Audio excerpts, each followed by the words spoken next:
Hey there, guys. I just wanted to get in here super early. I got an update on Discord that there is a stream today, or a reveal video here in like less than a minute from Hinterland Studios.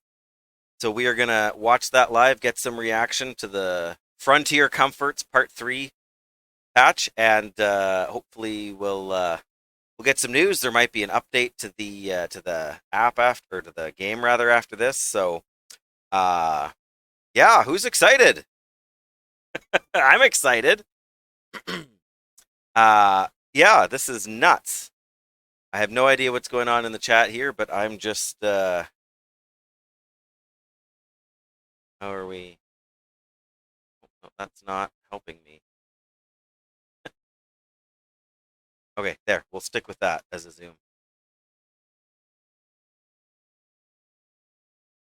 Coming up any second here now.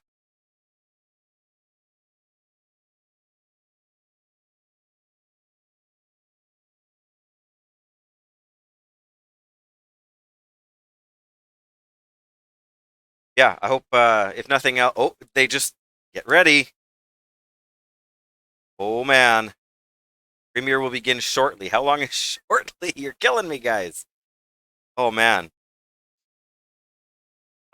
I love cooking in video games. Not cooking video games, but cooking in video games. So I'm excited. I really enjoy the Long Dark system, and I think they've got some neat stuff coming here. And I'm wondering if we're actually going to get the update there. Nothing updating yet, but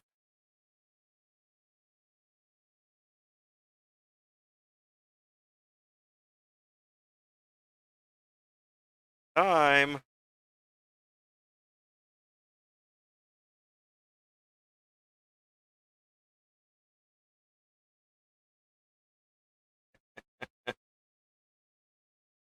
Here we go.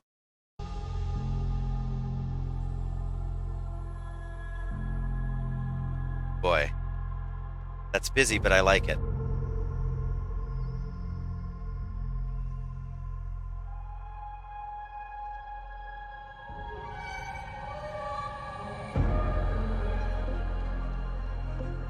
Okay, there we go.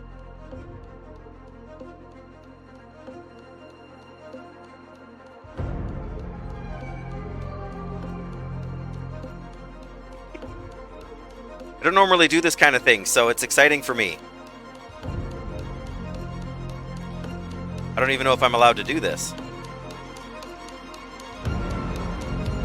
Oh, you're killing me!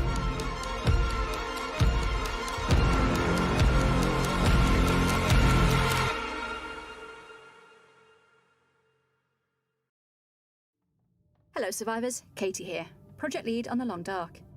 In this video, I'll be guiding you through the new features we've just added to Tales from the Far Territory. Just added. Expansion pass for the Long Dark survival mode. That's a Ptarmigan. It's called Frontier Comforts, and the first section of the video will focus on the features and content added to the paid expansion, with the second section focusing on the new additions to the free base survival game. Okay. Paid content. Well, we got that. Part 3 of the expansion pass features a significant new addition, the Frontier cooking system. We've added several new ingredients to the game, including potatoes, flour, salt, broth, carrots, and more. Potatoes. That you'll be able to use in combination with some of our existing cooking oil to cook up some Great Bear delicacies. And a recipe system that lets you combine ingredients in order to create a whole range of cozy frontier dishes, like rabbit stew, acorn pancakes, and peach pies. From the outset, you'll start with a selection of 6 simple recipes, with a total of 15 unlocking as your cooking skill improves. Oh. In addition to these, you'll also be able to track down 9 unique recipes, like the Thompson family stew and the Prepper's pie, which let you cook more complex dishes and can be found scattered around Great Bear Island. No. Since most frontier dishes you cook involve more work, time, and ingredients than the simple food you normally cook in the game, eating the new complex food offers a variety of gameplay benefits, along with the occasional downside. The unique recipes offer the biggest rewards, including benefits like boosting condition, carry weight, or speeding up cabin fever recovery. So the work and resource cost is balanced by the additional upsides, in addition to simple calorie increase. We added a skillet to the game so that you can create some of these new recipes. The skillet, cooking pot, and cans are all valid cooking tools, and each can support different recipes. You And boil if you water like, in the you can skillet. still cook simple things as before by putting them directly onto the hot surfaces. As with all our new systems, we'll be monitoring feedback and making tuning changes in future hotfixes, so keep this in mind when you first experience the new Frontier cooking system. All these new items will appear in existing Tales save games, and as a note for our interloper players, we have done a careful pass over the placement and frequency of these new food items to ensure game balance is preserved. We hope you all have fun cooking up pancakes, pies, and hearty stews as part of your Long Dark experience. Ptarmigans have arrived on Great Bear Island. Yes. You'll find them in small groupings on the ground, perfect for hunting quietly with stones and fire-hardened arrows, since naturally they'll run and fly away if they become alarmed by your presence. They're less plentiful than rabbits, but most regions have at least one flock. Generally, they prefer more remote areas and higher ground. So listen out for them as you travel through the regions, as they can be tough to see in the snow, but they do have a nice distinctive sound. Of course, you'll be able to get meat from the ptarmigan, but you'll also be able to collect their down, which will allow you to craft a couple of new items. An improvised down bedroll, which is a cozier version of your usual bedroll, and an improvised insulation, which you can equip as an accessory and adds an extra layer that boosts your warmth. We've added some new weapon and tool variants for Part 3 of the expansion pass. First off, there are 3 new revolvers. The Hunter's Revolver, vintage style and more deadly at short range.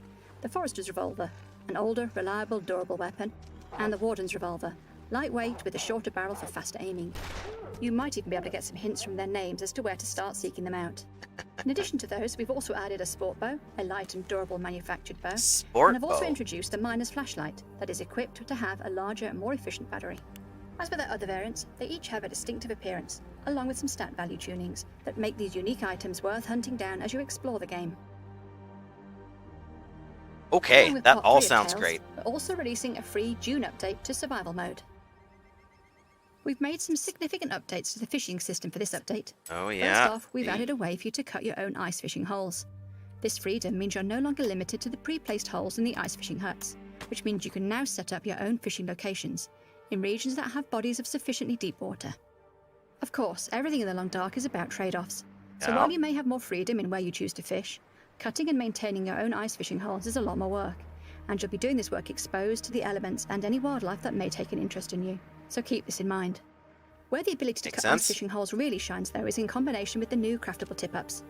You can place a tip-up over any ice fishing hole and it will automatically catch a fish for you. Unless the line breaks, you get unlucky, or you've left it out too long and it becomes ruined. And the tip-up structure means that you'll be immediately able to see by its position whether you've caught a fish or not. Bear in mind that the tip-up, although convenient, might not be as effective as you are at fishing, so it'll take longer to catch fish this way. And don't expect the tip-up to inherit your fishing skill benefits. Also note that you'll start to get diminishing returns if you place too many within an area. They'll also decay in condition. So while you can set up a nice fishing harvesting concern this way, you'll put a lot of work into maintaining it, so don't get greedy. Another new craftable item type you can create are fishing lures, and you can also harvest raw fish to create bait.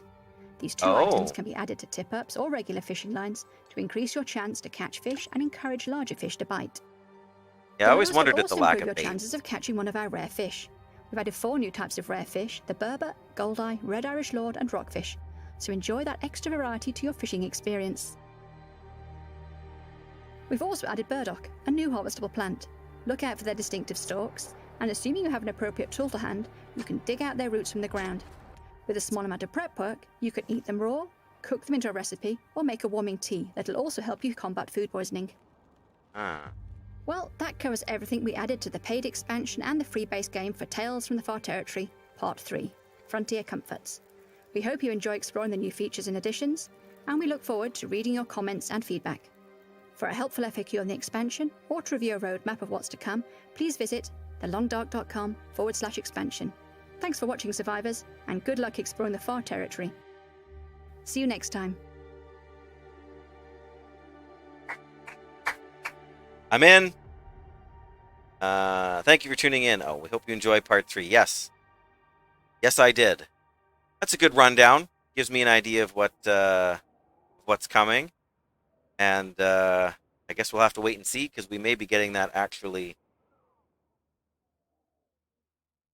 for a download right away here. I guess we'll have to see. That's I think it's still ticking through time-wise. What was that? What are we at for the stream time? So that was a little under 8 minutes, I think, that video. Uh, we can replay and watch it again here. Uh, Premiere, oh, ended 15 seconds. Well, I'm excited for that. That was super neat. And and it was good to kind of get a rundown of what they all are, and a little bit of how the cooking system works. Uh, yeah, that's gonna be tricky to kind of see how things play out. Because I'm playing on Voyager right now, where there's not massive amounts of things, but there's a relatively, there's like prepackaged, pre-manufactured food is not in short supply, uh, but it's also not, can't live off it alone. You have to do some hunting if you want to stay well fed, I guess. Um, hmm. Well, I'm glad for that. I'm glad we got to catch that live. Just trying to think of what else. I'm interested in that bow because I've been practicing a lot of bow hunting lately, right? Just to get more proficient at it and feel a little more confident with it. So I'm wondering if that's going to be like I've used the kind of bow I think they're thinking of in real life. Like it's not homemade. Uh, so it's probably like made out of some kind of plastic or carbon fiber kind of thing or whatever like that. But I wonder what that'll do for the stats. If it'll be, you, are you going to be able to repair it? You can't repair the improvised bows, right? The standard ones you can make, you can't repair. I'm going to assume you can't repair this new one either, but I'm also thinking it's going to be a lot more durable, and possibly more powerful. Instead of making it out of a maple sapling, it's gonna be some kind of composite or whatever pre-manufactured. But they're not like amazing or anything. I'm kind of curious about the revolvers too. I haven't been using a revolver this playthrough because I've been trying to substitute with the bow to get more proficiency at it while carrying a rifle for safety, which is really heavy. Let me tell you, if I could dropping that 4 kilograms and change for the rifle would make a lot of things easier, actually. But I really don't want this run to end before I've gotten done the exploring milestones I wanted to get to. So it's a trade-off I'm willing to make. There's nothing. Every playthrough I have, I end up walking through walking through the entire world super slow because I'm carrying too much stuff. So that's nothing new. Um, I didn't realize that. Like I knew abstractly that ptarmigan are fairly small birds. I wasn't expecting just how small they were going to be. I think trying to hit them with a rock is going to be really tough. Um, but the improvised arrows, or the not the improvised arrows, the fire hardened arrows um, will be really useful for that. Just because you won't otherwise, and I'm not surprised. Like that, the one they showed you could get, was it 100 kilogram or not 100? It's like 1 kilogram of meat from a bird, and that's probably the most you're gonna get. I can't see any of them being any larger than that because they are a fairly small bird in real life. I mean, the rabbits too, getting like 2 kilograms of meat from a rabbit is, or I mean, like 1.5 kilograms because you almost never. I don't think I've ever seen 2 kilograms. Uh, yeah, man, they're gonna be so tiny. Uh, yeah, so I've got beef stew and a drink, ate a salad. I probably won't be able to eat all of. Uh, but yeah, I think that was a really great update. I'm looking forward to trying to hit even smaller targets with my bow now with the ptarmigan there. And what else was there?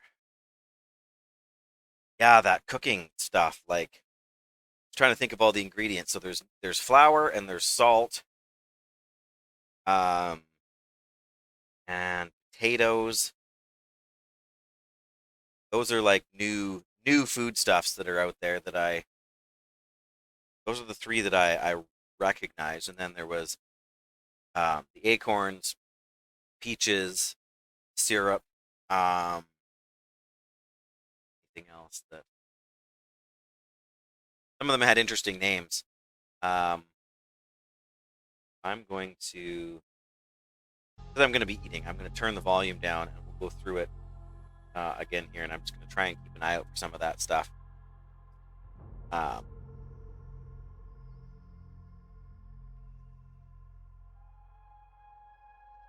I won't have to worry about talking over the voiceover there. This, I'm not sure who designed this. Like the, yeah,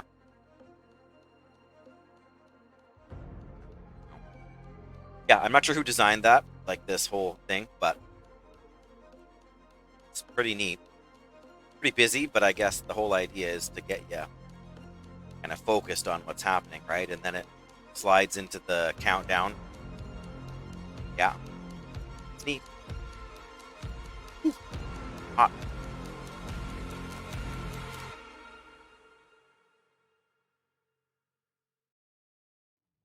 Hello survivors, Katie here, project lead on the Long Okay, Dark. so there's In this video, burdock. I'll be guiding you through the new I'm not features sure why the added Stacy's as soda Potatoes is from the there. Far Territory, the paid expansion pass for the Long Dark survival mode. Okay, hang on.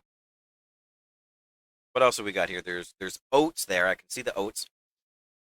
My mouse cursor on screen? Yes, it is. So this is cooking oil. I saw that. This has got to be salt. Potatoes, obviously. The syrup. This has got to be the burdock root. Um, but yeah, there's the all-purpose flour. Now, what's this gonna be?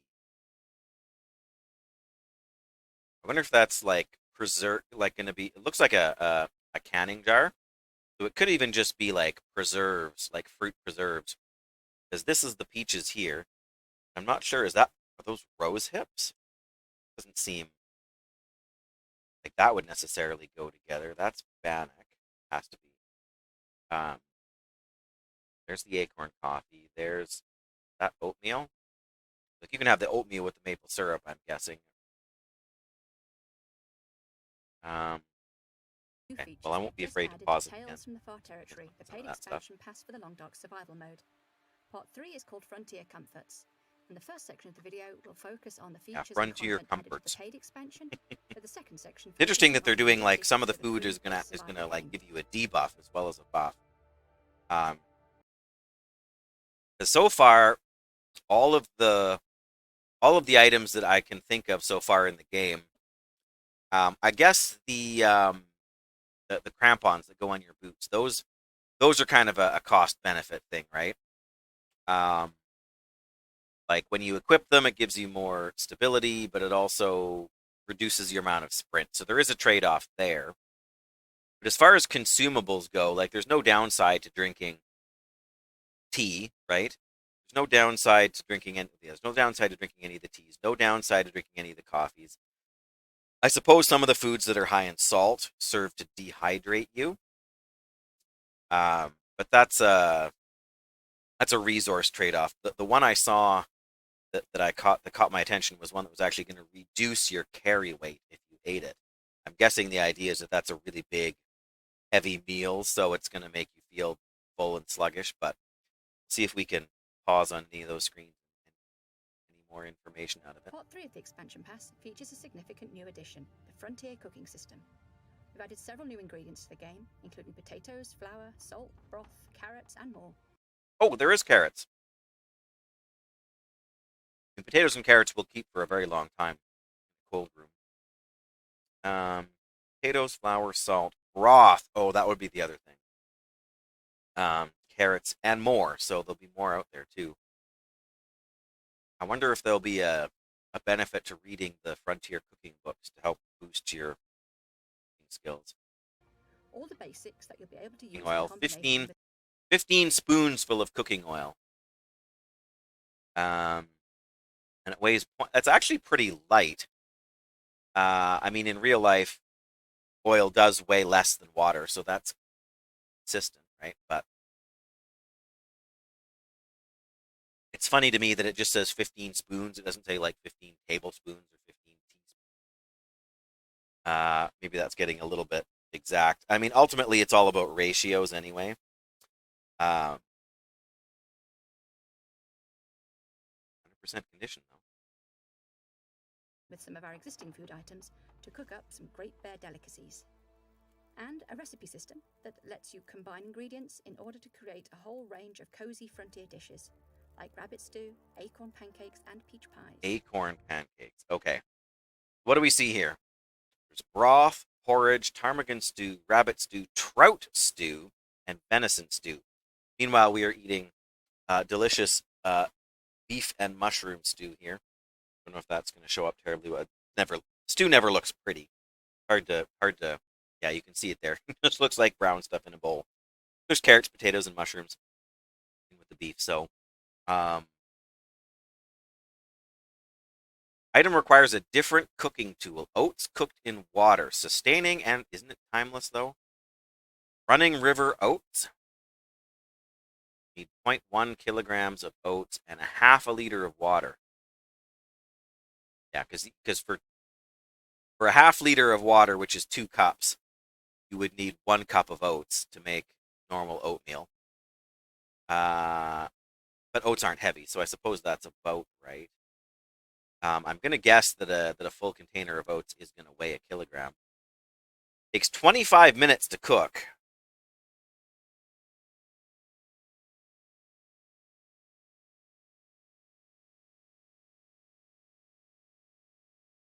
I guess the broth would form the base of the different kinds of stews. Interesting that they're letting you make a fish stew. That's a bit of an unusual culinary choice. Like you don't see fish stew kind of things all that often. I mean, it's a perfectly valid thing to cook, but it's very, very different to prepare fish, like a fish dish like that, than to prepare a chicken or a venison dish. Like the fish is so much more um, fragile. Like just like it. You know what I'm saying? From the outset, you'll Okay, so the ptarmigan stew, for example, takes one broth, a little bit of the flour, right, to thicken it, and then raw half a kilogram of raw ptarmigan. I mean, those numbers might change, right? That's homemade soup. Funny it calls it a soup even though it's ptarmigan stew. I mean, the only difference between a soup and a stew is the water content, right? The broth turns into I don't know, gravy more like I guess in the stew. I actually had to add water to my stew here so I could even stir it in the bowl. start with a selection of Ah, and there's the rabbit stew. So you still need broth, you still need the flour, and a half a kilogram of rabbit. So, but you can do it with raw. That's convenient. So you don't have to actually cook the rabbit ahead of time. I wonder if you can use cooked rabbit. That would be interesting. You can only use the rabbit if it's not cooked.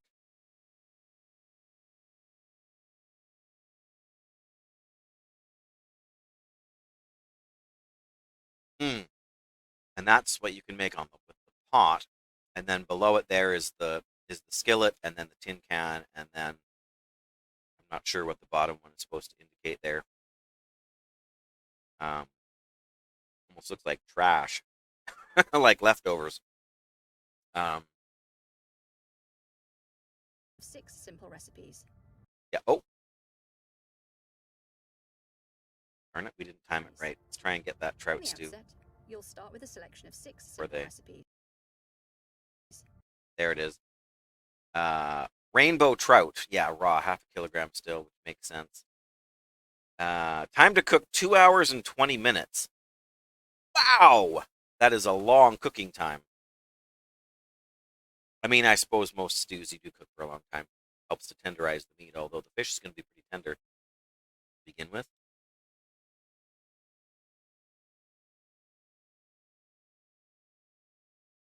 that would actually be interesting. If the ptarmigan stew or the trout stew took less time to cook than the rabbit stew or the venison stew. Back up again and just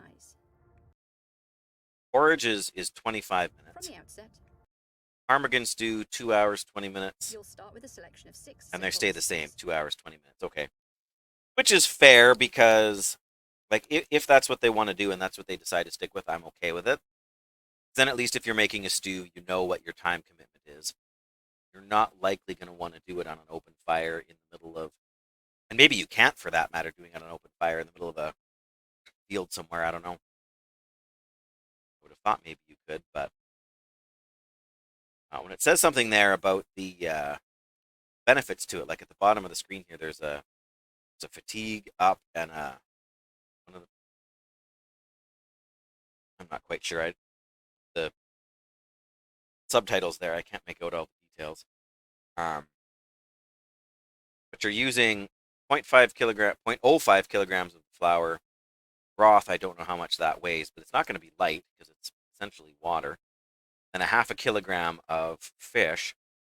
It ends up making what looks like a dish that's only 0.3 kilograms. So weighing noticeably less than all the ingredients that are involved in it. But I suppose broth boils down and that's what makes it tasty.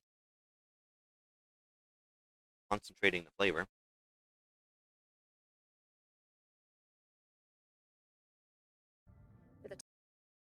Okay. Briar House Pie. Pie any meat eater would love, lunchbox ready. Half a kilogram of ptarmigan, half a kilogram each of ptarmigan, rabbit, and venison. And a little bit of water, and just a tiny bit of cooking oil. Oh, and then he needs a fair bit of flour. Okay, so this looks like it's going to increase your condition regeneration, but it's going to make you unable to run because you're so full. Makes me wonder how many calories this is going to be, but we can't read it behind the. I can see it under here. Like I can see that it's underneath the word start, but and then I'm guessing it's going to reduce your fatigue, but it's going to help to overcome cabin fever, maybe. That's an hour and 10 minutes to cook that. A total of 15 unlocking. Lily's pancakes, maple syrup, peaches. Yes. Okay. Open this drink here. 13 minutes to cook pancakes. Not too shabby. Increases health regeneration, and I'm not sure what that red icon there is, but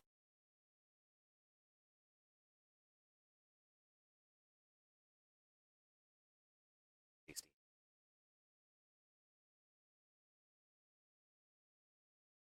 It's 13 minutes to make Lily's pancakes.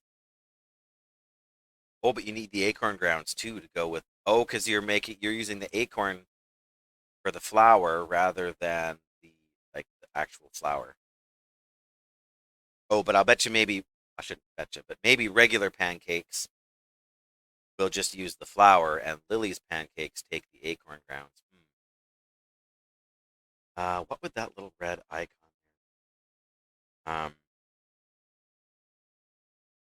The only thing I can think of is that it's either cabin fever, which I think was the other icon we saw,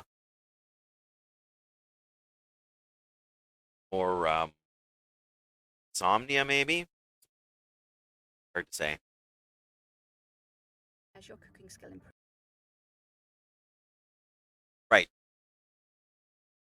The regular pancakes do take the flour, whereas Lily's pancakes take the acorns, which is fair. Use the same amount of oil and the same amount of, and it cooks in only 10 minutes instead of 15. Right? We get, peach pie, which seems to be red on both sides. Like, takes an hour and 10 minutes to make a peach pie. And peaches, cooking oil, water, and flour. Just like a turnover thing that you'd get at a like a fast food restaurant when you're like for dessert.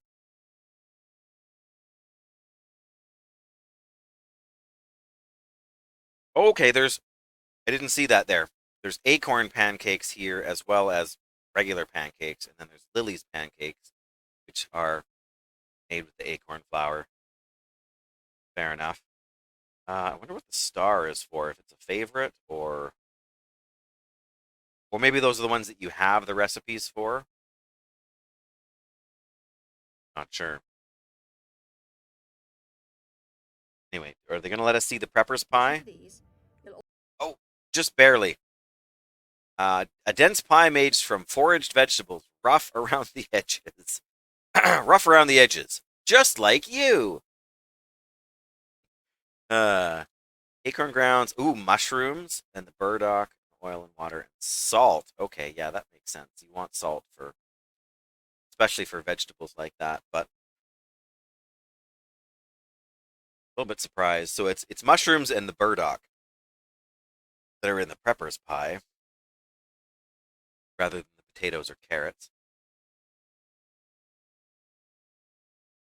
That's got a lot of things to it. It increases your sprint speed, but it reduces your carry weight by the looks of it. It also increases your overall health and whatever this one is. I'm gonna guess it's cabin fever because the squiggly lines mean it's hot, and it's the cabin that has a fever. Good grief, that's terrible. I mean, it works as an icon for sure. That boosts cabin fever. I'm assuming that's going to boost recovery from cabin fever because it's green and has the up arrow rather than being red and the down arrow. Okay, and I think we're transitioning to a new screen here, so it doesn't look like we're going to get to see the will ptarmigan also be pie. able to track down 9 Yeah, unique recipes, like the Thompson family stew recipe and the Pepper's cards. pie, which let you Postal fish cakes. Fish cakes are good.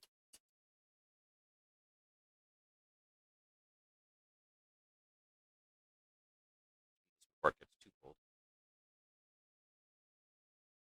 cook more complex dishes and can be found scattered around Great Bear Island. Salty, Since most right? frontier dishes you cook involve more work, time, and ingredients than the simple food you normally cook.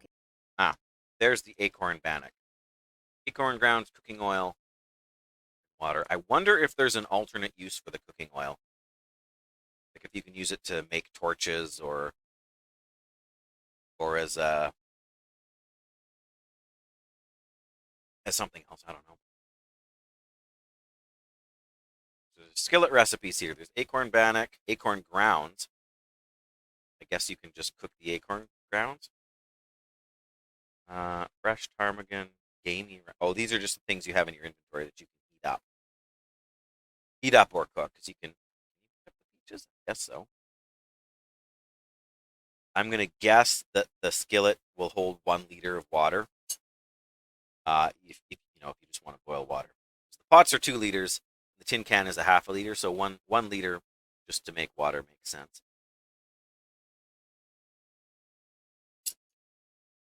I saw it before, but it didn't really register. When you're in this menu, it shows you how long it takes to cook the item and how much longer your fire is going to burn for. Apparently, also your current temperature, I guess. But that's super useful. So, especially because some of the recipes take like 2 hours to cook. So, if you've only got an hour left on your fire and you know you don't have any more wood, probably don't want to start cooking it because I don't know how that would go if it was only half cooked. If it would just pause the cooking and you could come back, or if it would end up ruining the ingredients. Yeah, cooking anywhere other than an indoor stove like this seems risky. In the game, eating the new complex food offers a variety of gameplay Frappe. benefits, along with the occasional downside. The Okay. unique recipes offer the Oh, there was 2 bannock in there in that pan, so maybe you can do 2 at once.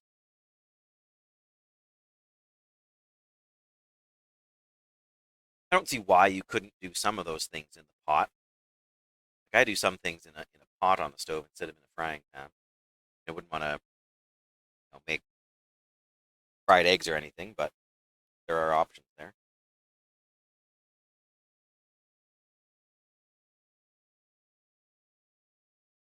Ooh, this is gourmet prepper's pie. biggest rewards. 900 calories. including benefits like boosting. Right. Yeah, so there we are. It improves your condition, reduces your max carry weight, because I guess it's a big meal with lots of stuff to digest, so but it increases your maximum stamina. Oh, for sprinting. That could be important if you were trying to get if you're going into an area where you knew there was timber wolves, for example, able to have more sprint, even if you couldn't carry as much stuff, would actually be okay. And the fact that it helps you to get over cabin fever is interesting too. In condition, carry weight, or speeding up cabin fever recovery. So the work and resource cost is balanced by the additional upsides, in addition to simple calorie increase. Keep stashing Stacy's soda on the screen with all these ingredients, and it makes me wonder if there's something you can you can cook with the soda, or if it's just they keep putting it in there because I don't know, because people recognize it. We added a skillet to the game so that you can create some of these new recipes. The skillet, cooking pot, and cans are all valid cooking tools, and each can support different recipes. And if you like, you can still cook simple things as before by putting them directly onto the hot surfaces. As with all our new systems, we'll be monitoring feedback and making tuning changes in future hotfixes, so keep this in mind when you first experience the new Frontier cooking system. All these new items will appear in existing Tales save games, and as a note for our Interloper players, we have done a careful pass over the placement and frequency of these new food items to ensure game balance is preserved. We hope you all have fun cooking up pancakes, pies, and hearty stews as part of your Long Dark experience. Yeah, that's an interesting challenge for them, because on Interloper, you traditionally find very, very, very few like pre-apocalypse food items. So yeah, they really don't want to add too much, or it's going to make Interloper too easy, which is definitely not what they want to do, and definitely not what Interloper players want them to do.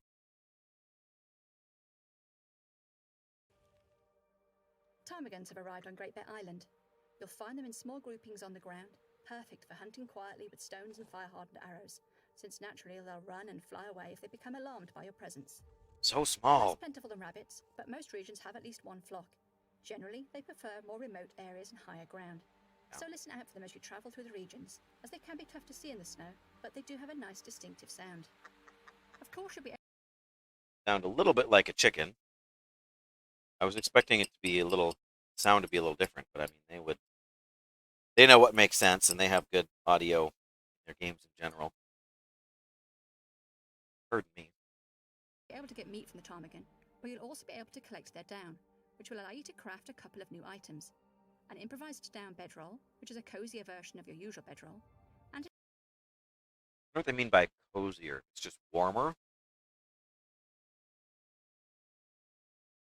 I guess that would make sense. Give you more warmth when you're sleeping out of doors. an improvised installation, which you can Right. equip as an accessory and adds an extra layer that boosts your Extra accessory, just your warmth. Insulated base layer made from down feathers. Warms the core when equipped. Okay. +2 degrees and +1 wind. I like the fact that it doesn't affect your sprint. Of course, it doesn't have much armor. But on the plus side, it's not heavy. Wonder if that's better or worse than the earmuffs. I can't remember what the earmuffs provide. I think it's about the same, actually. But on Interloper, you won't find many of them. The earmuffs, I mean, or whatever that you want to call them, the yellow things. warmth. We've added some new weapon and tool variants for Part 3 of the expansion pass. First off, there are 3 new revolvers. The Hunter's Revolver, vintage style and more deadly at short range. The Forester's Okay, hang on. What did she say? 3 new revolvers. The Hunter's Revolver, Hunter's vintage style, Revolver. Hunter's Revolver, vintage and style. Oh, it just skipped over. First off, there are 3 new revolvers. The Hunter's Revolver, Hunter's revolver, Style, more vintage, deadly at short range. The more deadly at short range. The what do you want to call it? The auto close captioning is misunderstanding her accent, I guess. More deadly at short range. Forester's revolver. Forester's revolver, which of course is green. An older, reliable, durable weapon. It's durable, so it probably doesn't require, as much maintenance. And the Warden's revolver. Lightweight with a shorter barrel for faster aiming. Right? Warden's revolver. I wonder if you find that in the you probably don't find it in the prison. You probably find it in somewhere in Blackrock. There's a warden's cabin or abode or whatever you want to call it, where the warden lives or used to live. One of those places, anyway. You might even be able to get some hints from their names as to where to start seeking them out. Yeah. In addition to those, we've also added a sport bow, a light and durable manufactured bow. A sport we've bow. also introduced the miner's flashlight. Flashlight is interesting. I'm not sure how useful it is. That one, that does weigh a little bit more. Let's go back to that bow there for a second. Added a sport bow, a light and durable manufactured bow. So light and durable. These are the big selling features. It's not going to break as quickly, which is good because it's probably not something you can repair. Although maybe you might be able, actually now that I think about it, you might be able to repair the bowstring. Because I see that as the part that's most likely to break on the bow anyway. Maybe you can restring the what did they call it? Having to back up, and seeking them out. In addition to those, we've also added a sport bow. Sport bow, right? A light and durable. Sport bow, light and durable.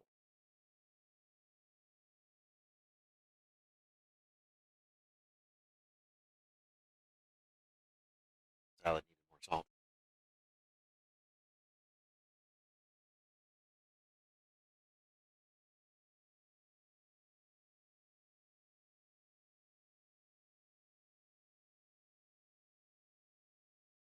I like that. What does the regular bow weigh? 0.3 kilograms. So if this is 0.2, or even 1.5 seems too late. Maybe 0.2. That's a little bit better. I mean, the arrows have always been the part that weighs the most when you're carrying a bunch. Manufactured bow. And I've also Not sure how useful the flashlight that is. is equipped to have a larger and more efficient battery. As for their other variants, they each have a distinctive appearance, along with some stat value tunings that make these unique items worth hunting down as you explore the game. I never really use the flashlight. I've used it once or twice. There's very rare occasions when it's kind of convenient. But as protection from like Aurora animals, it's pretty questionable, so I've just generally tried to avoid using it.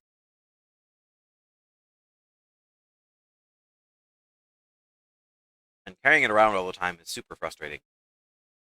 Because it's a very, very, very niche use, pardon me. And yeah, I don't know, that's just my... But, if they're going to add some item variants, I'm okay. Like, there's nothing wrong with there being a flashlight for people that like it or are used to using it. Along with Part 3 of Tales, we're also releasing a free June update to Survival Mode. We've made some significant updates to the fishing system for this update. Yeah, I First find these off, interesting. We've added a way for you to cut your own ice fishing holes.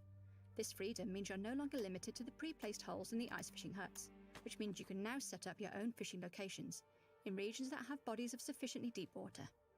Of course, everything in the Long Dark is about trade-offs, so while you may have more freedom in where you choose to fish, cutting and maintaining your own ice fishing holes is a lot more work, and you'll be doing this work exposed to the elements and any wildlife that may take an interest in you, so keep this in mind.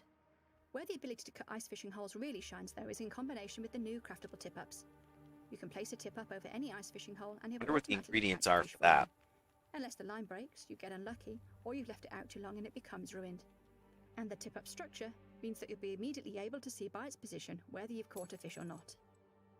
Bear in mind that the tip up, although convenient, might not be as effective as you are at fishing, so it'll take longer to catch fish this way, and don't expect the tip ups to inherit your fishing skill benefits. Also note that you'll start to get diminishing returns if you place too many within an area.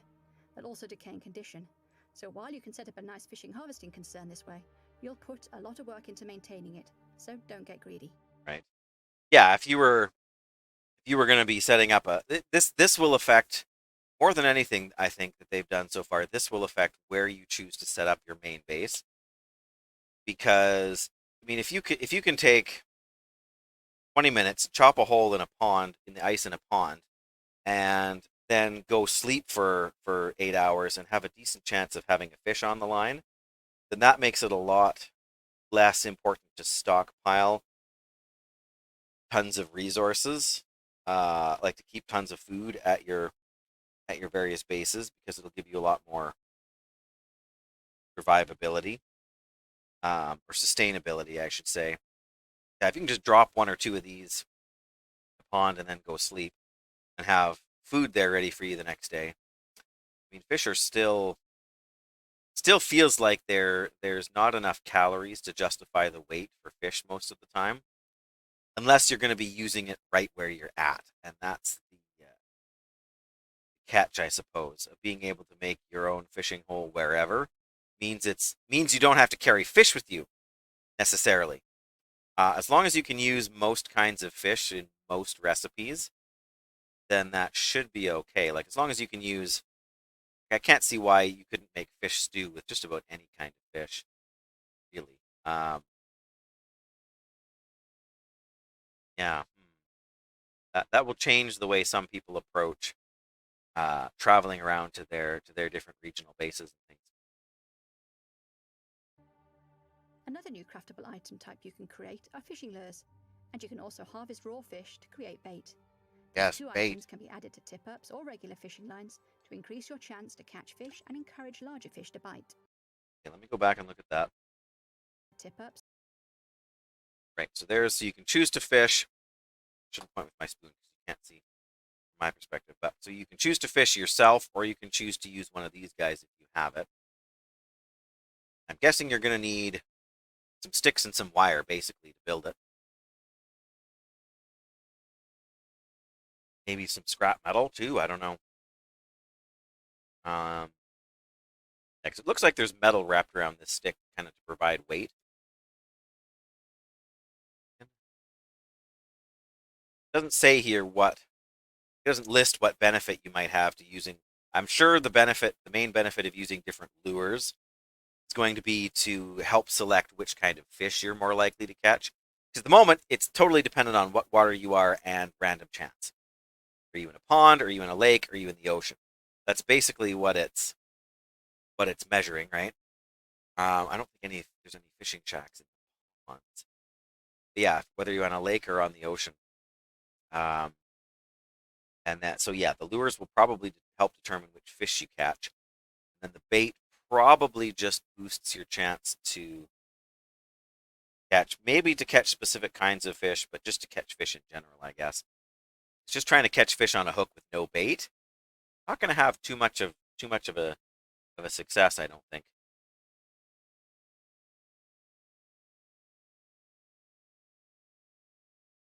More so if you're using a lure. If you're just fishing with a hook and nothing else, you'd have a bad time. Using a lure should be probably on par with using bait to boost your fishing skill. Because instead of just looking like a hook and being nearly invisible, the lure is going to be much more noticeable by the fish. Sign language for fish, by the way.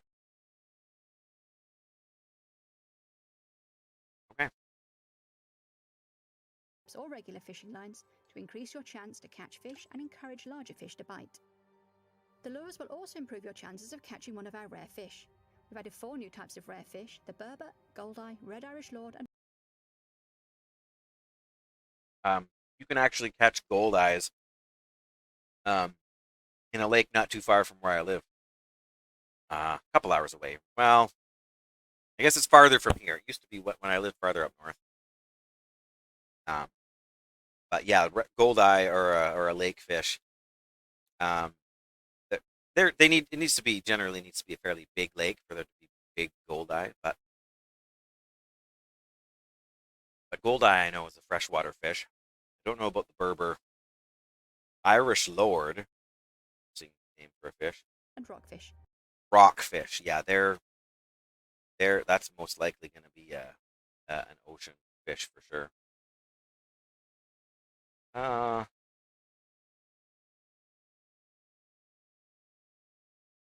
I wonder if you can like because normally when you cook fish, you end up extracting a little bit of oil for your lantern.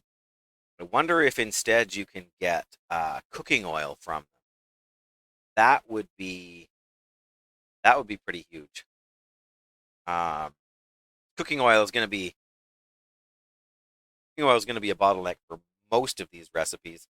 And if you don't have cooking oil in your skillet, you're going to burn stuff, and then you're going to have a bad time. So yeah, hopefully that'll so I don't know if they'll be interchangeable or if you can just use the um. You got to cook a lot of fish to get a decent amount of lantern oil.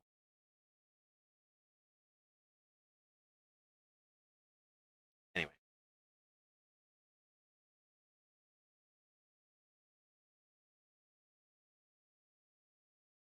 yeah, if a 2 kilogram fish, if you cook it, I feel like it's going to give you less than zero point 0.1 kilograms of oil, zero point 0.1 liters, I should say, of lantern fuel. So enjoy that extra variety to your fishing experience. We've also Right, added burdock, burdock. a new harvestable plant. Look out for their distinctive stalks, and assuming you have an appropriate tool to hand. Wonder what the appropriate tools will include. Probably the knife and the hatchet, maybe the crowbar. Definitely not the hacksaw. You want the root, not the You can dig out their roots from the stalks. ground. With a small amount of prep work, you can eat them raw, cook them into a recipe, or make a warming tea that'll also help you combat food poisoning. Oh, tea to combat food poisoning. Right, because I can't count how many times I've gotten food poisoning by accident, and I went to drink the reishi tea. Is that the one? Well, maybe that's the one, but this is an alternate option, I guess, because the how long it takes to dig that out. Well, that covers everything we added to the paid expansion and the free base game for Tales from the Far Territory, Part 3, Frontier Comforts. We hope you enjoy exploring the new features and additions, and we look forward to reading your comments and feedback. For a helpful FAQ on the expansion, or to review a roadmap of what's to come, please visit thelongdark.com/expansion. Thanks for watching, survivors, and good luck exploring the Far Territory. See you next time. Well, there you go. There you go. That's a lot of interesting information. Almost, almost an overwhelming amount of information. I feel like we gleaned a fair bit from that you wouldn't have caught in a first viewing, which is fine. But just looking at the menu and seeing some of the things there, but I think it's interesting that they are because they're vastly expanding the amount of foods you can cook, right? Uh, and the time investment in cooking a number of those foods. So for those foods to provide different benefits in the game, um, with some occasional trade-offs, I think that's great. Especially because assembling the ingredients for some of these on Interloper is going to be very difficult and very time consuming. You're going to want to get to a somewhat stable place in Interloper before you're going to be too worried about cooking anything fancy. Right? For the most part, it's going to be about maintaining your condition and maintaining your well-fed bonuses. I think that's probably right. Rather than, but it will create an interesting decision to have to make if you're about to lose your well-fed buff, but the only food you have access to is a can of peaches. Do you want to save the can of peaches because there's only going to be a very small number of cans of peaches in an interloper run? So do you eat it to sustain yourself so you can survive long enough to have to worry about whether or not you can do all this fancy cooking, or do you want to hang on to it and use it to sustain you through, the early game. Um, Definitely going to force some hard decisions when that comes along, for sure. Uh, there's no way I can finish all that potato salad. I am done lunch here, guys. So I'm just going to start up the game, and then I am going to uh, yeah, safely put this over here. It's not like it's revealing any of my personal information. But yeah, we'll get the game started. I will let it get onto the title screen there, and then I'm just going to put the rest of the potato salad in the fridge and get my dishes out of the way. And then we are getting back in the game after an hour and 9 minutes. Check that out too. And I will say goodnight, and I will say one more time, bless you and thank you for being here. You guys are awesome, and looking forward to the next couple of days. So take care, and bye-bye.